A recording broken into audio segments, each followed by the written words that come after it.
For 30 pieces of silver, a betrayal was agreed, ultimately leading to all people being freed by a covenant undeserved. Preparations starting, there's a meal being served. Before counting the days, here he remains, waiting and preparing, eating food and sharing. Our shame he'll be bearing, before the battle is won, before he can say, "It is done." A numb ache of anguish amidst the seeming bliss. The betrayal lies ahead of this, to be sealed with a kiss. A heart-wrenching last kiss, not to be missed, where trust is forever broken. Nothing is spoken, just a moment of betrayal so replayable, and the sharp, cold pain so unmistakable.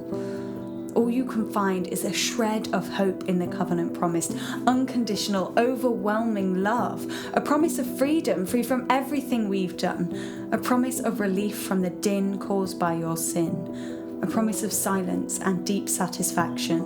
Chains will be broken, relief will set in, there is forgiveness for all sin. Okay, stay with me. We're in the Garden of Gethsemane, down in the woods. There's no bears, just prayers. A cry out for relief from the belief that it is him who has to bear our grief. Your will be done, he said. Day 1 and counting.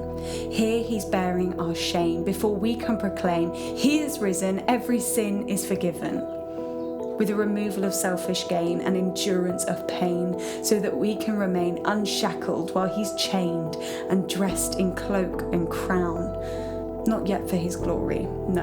This is just the start of our story.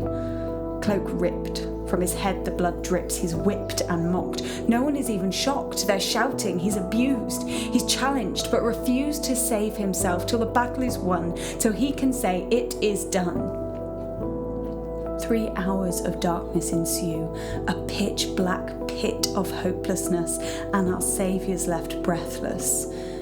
It seems to be over, and pungent poison, the unknown, overpowers, and he cries, my God, why did you abandon me?" Finally, he breathed his last. One final breath before the death that would end all deaths. He knew of its worth. An unstable fear began to cover the earth. The ground shook, preparing to unearth a new life, a rebirth. Day 2 and counting, disciples and loved ones grieving and defeated, weeping and wondering, will we say he is risen? Will every sin be forgiven? Finally, he's buried. The tomb is resealed. Nothing can be revealed. No hope of being healed. A heartbreaking goodbye, an unbearable cry with a guard standing by. They're watching and waiting, wondering why he created a hope and made promises that were supposed to fulfill prophecies if it would end in this atrocity. Day 3, and hoping. The unknown is all that awaits, but the surprise ending prepares to take its place.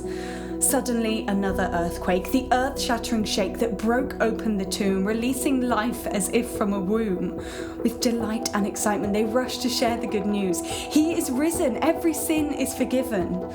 A new life is here, not physical but spiritual. A new hope for all. We can answer his call, because his love has conquered all.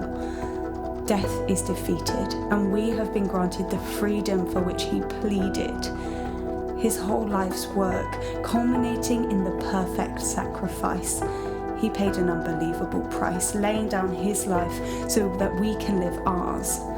He promised us freedom. We're free from everything we've done, thanks to 3 short days that revolutionized the destiny of all humanity. He is risen. Every sin is forgiven.